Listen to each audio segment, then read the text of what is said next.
E-Man, I will start with you. Considering the fact that the Yankees have just been affected not only by COVID, but by the injury bug, they still stand at 22-17. E-Man, what do you make about the Yankees and what they've had to navigate so far this season? Here's what I've learned, and I told you guys this with the perspective before. Things rarely click all at the same time. I think with the nature of the American League, with the talent the Yankees have on the roster, with the construction of how they're built, the Yankees are going to get their wins. There's a reason why they started 5-10 and now they're 2 games out of first place, won 16 of their last 22, and they're already back to 5 games over 500. It's remarkable. They're going to collect their wins.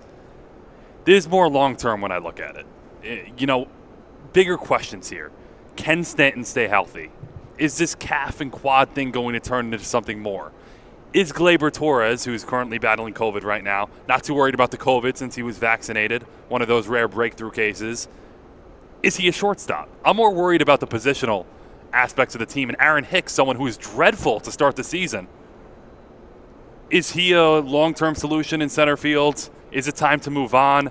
We were already asking those questions, frankly. Was it time to move on from Aaron Hicks and go in a new direction before he was hurt? And this whole wrist injury that he's dealing with right now is something Mark Teixeira dealt with in 2013.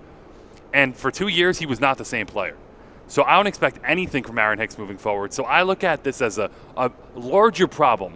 Can the Yankees make a World Series type problem? Because I fully expect this team to win 95 games.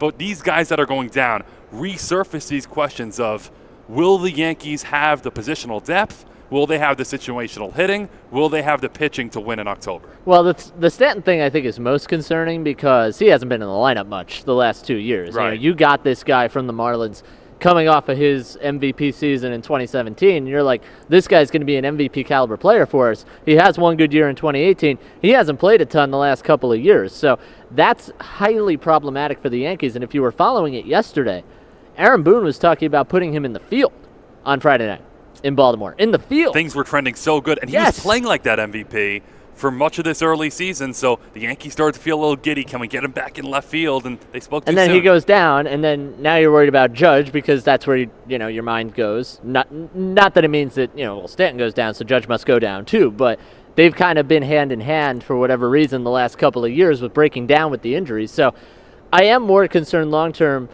You mentioned Aaron Judge, though. This guy's gotten a lot of flack for missing 2 games here and there. These lower body injuries, I think, are more load management when you think about it. Judge is a big guy. The Yankees are trying to preserve him for the long run. He already has 11 home runs.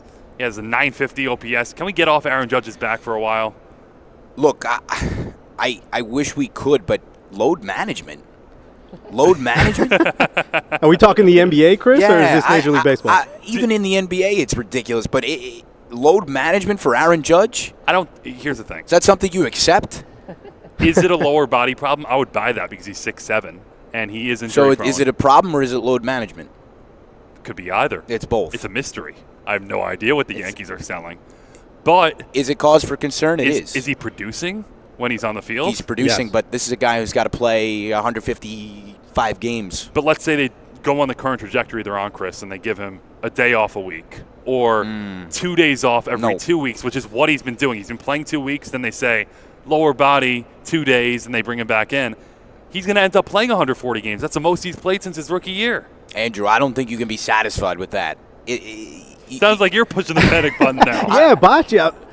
I would say this, though. I understand why the Yankees want to wrap tape around Giancarlo Stanton and Aaron Judge that says Fragile on it, because at the end of the day, those are your 2 guys, Boccia. You need them to be healthy come fall time. So if that means Aaron Judge has to load manage, if that means Stanton, give him a couple of weeks to kind of regroup and get back to what we saw him do, which was mash the heck out of the ball the last few weeks. I mean, if you got to treat them as Fragile, Boccia, you understand. I can't get around to it. I can't believe we're using the term load management and fragile to talk about Major League Baseball players and someone who wants to be one of the best. I got to clear the air here. I don't like load management. I'm not a fan of it. I don't like it in the NBA. Who could be? I think when a hard-working Yankee fan, a nice middle-class American, walks into that stadium with their hard-earned money, they deserve to see Aaron Judge that's play. what that's the ticket price exactly. right there. They are paying Aaron Judge's salary,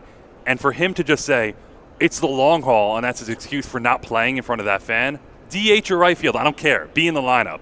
Fine, DH, but you're agreeing with me. No, I'm agreeing with that. I don't like load management. But if it's actually lower body and things nag up every couple of weeks for Aaron Judge, I'm okay with that if it means he's not going to miss 2 months with a hamstring pull. But now you're changing He your is story. precious cargo. I mean, when you have precious cargo, you do whatever it takes to make sure that lasts you the entire season. I want to say the load management debate, I feel like it's mislabeled, because if we were talking about this as, injury recovery, right, I think it would be a different point of view that we would have. Instead, people are talking about load management, and it gets this super derisive label, like people are being soft and they're not, playing out the string, and they're not tough because they're not playing out these games. So, look, if it's load management, if it gets them to the postseason, hey, fine with me. I really don't care, to be honest.